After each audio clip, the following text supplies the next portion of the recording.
The following is an exclusive presentation of the NCCU Sports Network. Coach, if you could just tell us about what you saw on tape from Saturday at Western Michigan. Very difficult game, with the lightning delay. I thought the kids came out and we played extremely hard the first half. We had some momentum going into halftime. I thought with the lightning delay, it kind of stunted our growth or stunted our momentum a little bit in the second half.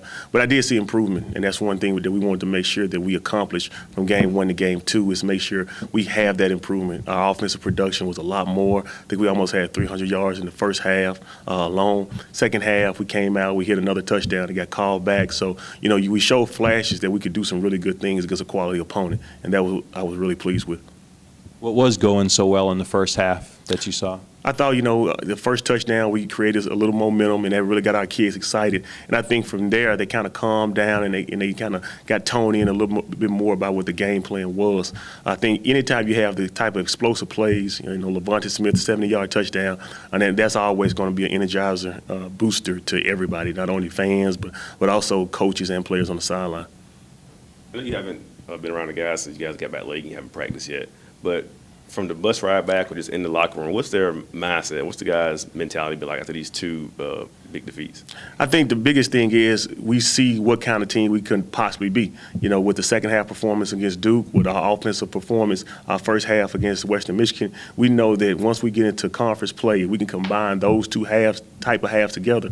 We got a chance to be a really good football team. A lot of it is staying healthy. I think our morale is really good right now. I think they understand exactly what the first two teams of opponents were. We understand exactly what we need to do to lock in and try to get this win this weekend. Obviously, you want to win these games, but you're 0-2. What are the guys learning from this experience and playing these two big-time schools? I think they're learning the speed of the game. It's a lot different when you get out there from practice into game, especially to play games of that caliber like Duke and Western Michigan, where you got two really good quality opponents. And I think what they understand now is some things that you can get away with in practice, you can't get away with in game-type situations. And I hope that we learn and we grew from these two opponents. From what I was watching and looking at the stats, it looked like Western Michigan played their starters pretty late, all the way through. Are you kind of glad they did that to kind of get those quality reps against big-time opponents like that? Yeah, it only helps us. At the end of the day, they had a Heisman Trophy candidate out there playing quarterback and receiver probably. But, it just helps us as we go on down the road. 49 against Duke, 70 this week, and the defense coming in is one of the better units. Are their egos bruised a little bit after these first 2 weeks, or how are they feeling giving up this many points those first two games?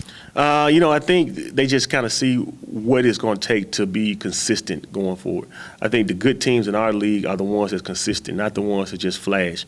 And against Duke, the first half, they didn't play well. Second half, they played outstanding. Against Western Michigan, there were some things that they did to take advantage of us. We were down some bodies up front on the defensive line. And, we just got outmanned and outmatched up front. But I don't think their confidence level is low. I think they understand exactly what they need to do to get things fixed. We'll recoup some more bodies this upcoming week. So, we're excited. Really, Saturday can't get here fast enough.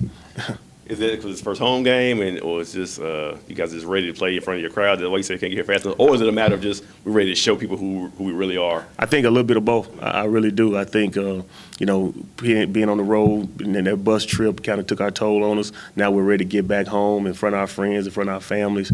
I don't think the first two games, score-wise, was reflective of who we are. I do think we're a better football team than that, and hopefully, we show it on Saturday. You guys had a scoring drive in the second half. I think it was 93 yards or 90. It was 98 some yards. Mm-hmm. But then that was more in that one drive than you guys had in the previous 7 drives of that game. What went right that drive, and what started clicking for the offense? Explosive plays and just consistency. Our biggest thing right now from an offensive standpoint, we got to play fast and we got to execute. And, it doesn't do any good to have one without the other. So that's the one thing that we're focusing on this week is making sure that we play fast and we execute the plays that are called. LaVontae has had 2 pretty good weeks. I've had a pretty big game this past weekend. Is he overlooked in the MEAC, you think? I do. At some point in time, I do think LaVontae is a little overlooked. But, productivity, he got a late start last year. He didn't really start to amp things up until the latter part of the season. I think this season now, with this Western Michigan game under his belt, he's going to continue to return punts for us, continue to return kicks for us. I think he's going to be, a rising star in the MEAC as we move forward. In 2 games, has he been? Does it appear he's Malcolm's go-to guy? I mean, I know he was the guy last year when everybody got hurt. So I still had that connection this year through 2 games. I think they do have a chemistry together, but I think more than anything, we're not dictated off one man. We're not trying to do things just to get the ball to LaVontae. It happened a situation the other night where they were playing a lot of man coverage. It was some mismatches on him, and we were able to take advantage of it. Now, next week, it may be someone else. It's just all in the course of however it fits in the scheme. I know you just said you're not focused on one man, but that one man, what makes him so special? What makes him so unique, LaVontae, that is? LaVontae, first of all, he's an excellent worker. He puts in the time. He stays after practice. He comes before. He doesn't complain about anything. He just goes out there, does his job, and work. The second thing that I think of is he has great range. For a guy that's 5'10", his catch radius is great. That means you can throw balls, outside his body, and he still be able to come down with the catch. And I think that's what makes him so special as a slot receiver. A lot of times you see those guys, they're smaller targets. It's hard for the quarterback to see them. But Malcolm can miss a little high, miss a little to the left or right with LaVontae, and he's still able to come down with the catch. He's okay. I know he had a deep play for a touchdown, but is he okay going across the middle and doing all the routes in the route tree? Oh, yeah. He's naturally a punt returner. So, he's got that fearless mentality when he returns those punts, and it's the same thing going over the middle catching balls. And then Torrey had another big game with 4 or 5 carries. Do you have like a pitch count with him going in, or you just kind of give it to the high hand? Would you like to see him get more touches this weekend? I would like to see Thor get more touches. It's just game to game overall. I think he's an explosive player. We talked about him a lot ever since last year. We were able to redshirt him, and then coming in the spring, he got hurt. I think we saw a glimpse of what we've been waiting to see from him last week. He would have got more touches. I think he injured his shoulder on the fumble that got reversed in the game the other night. So, we think he'll be ready for this week, and we look forward to giving him the ball even more. It's funny. So is he a guy you can give the ball to in multiple ways, hand it off to him, jet sweeps, passes, line him up wide? I think so. I think he's a space guy. He's a guy we want to try to put in space in one-on-one matchups with linebackers as much as possible, because when he gets the ball, he really is dynamic when he touches it. I know when we talked last week, you said when the guys played Duke, being a big game, the physicality just stepped up a little bit. Then you play a Western Michigan on TV again, MAC team, of course, it's going to be amped up a little bit. When you play a St. Aug, 0-2, you dominated them the last couple of years. Are you worried about your guys playing down to the level of competition any? I don't think so. That's one thing that we talked about. I mean, first of all, St. Aug is a quality team. They've gotten a lot better from last year when we played them. You can see, what Coach Chavis has done as far as getting that team ready to play. You can see the organization. From a coach's perspective, you can always see a good team or teams that have some holes to fill just while watching the film. So he's done a good job. The organization part of that team is a whole lot better than I think it was the previous year when we played them. We have to go out there and play our game. We cannot really worry about, what they have or what they don't have. We're just going to make sure right now we're 0-2 and they're 0-2. So we know both teams are going to come in here and trying to get a win, and we're going to do our best to try to put a great product on the field on Saturday. What's the difference in the guys from you can tell when they play on the road from when they play right here in Kelly Riddick on Saturday at home for home games? Just the intensity level. Sometimes when you're on the road and you don't have your fans in front of you, it takes a little while. A lot of times at home, it doesn't take that much. They get a chance. Their family, their friends will come to the game. They want to do well in front of the crowd, the home team. We've been pretty successful. We haven't lost a whole lot of home games here at O'Kelly Riddick the last couple of years. So we're looking forward to try to keep that streak alive. Best home field advantage in the MEAC? I feel that way. I think our crowd, I think the way our stadium is constructed, I think we're right on top of one another. I think we got a great advantage.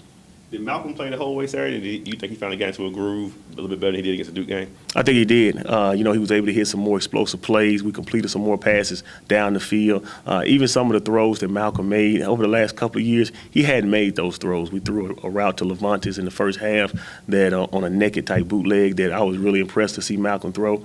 He's really growing as a passer week to week. Some of those deep balls, he overthrew a couple of them at first. We talked to him on the sideline. He got settled in, and then he completed some of those balls going forward. So I'm really excited to see, as the games go on and as the speed of the game potentially slows down as we keep going, how successful Malcolm can be. Back to St. Aug for a second. When you watch the film on it, what do they do well? What are some of their strengths? They have a really good, talented receiver. You know, they made a change at quarterback from last year, and the guy's athletic. He can run around. If you give him a seam, he can take it to the house. Their receiver is a big target. He has a great catch radius. He does some really good things for him. And defensively, they've changed their scheme on defense, but you can see their guys are playing hard. They're flying to the ball, and they're giving maximum effort. And that's, as a coach, you know, when you see that, you got to always be concerned with teams. This is a pretty good rivalry. I mean, in-state opponents, I'm sure a lot of these guys from this area have played against each other before. I'm sure some of them probably know each other. It's a pretty good rivalry between those two teams. I think so. I think some of their guys know our guys, and vice versa. Our guys know their guys. So I think, you know, it's a lot of camaraderie. It's a lot of coaches on the staffs. They know some of the coaches on the opponent's staff. So yeah, I would say it was a good rivalry. Last evaluation before you get into the conference. Of course, I'm not looking ahead, but what do you want to get out of this game? What are you looking to evaluate your team from before you guys get into conference play? I'm looking to get better from the second game to the third game. I mean, every week I think it's all about trying to get better as our team. We got to focus on more offensive production. We got to focus on making sure defense so we can stop and we fit our gaps and we do what we're supposed to do. Fundamentally, wrap up, tackle, catch balls, penalties have been some things that have concerned me some over the last couple of weeks. So I'm looking for some of those things to go down, but the production from an offense to go up and defense to limit the production of the opponent. Yeah, because penalties went from, I think, 9 against Duke maybe to 11 this past weekend. How do you, how can I say this? How do you take care of penalties at practice? How do you make sure those guys know to take for it? We do some things to try to address them. Some of those penalties you have to kind of evaluate exactly what kind of penalties they were. I think at the beginning of the game we had a few offsides on the offense. A lot of it was the stadium was loud. It was a different atmosphere. We had to get settled down and understand the surroundings. We had a targeting call in the game, and that was more of technique and talking to the young man about how to go about blocking people. So some of those penalties were just, you know, the different surroundings or things that can be corrected. This has been an exclusive presentation of the NCCU Sports Network.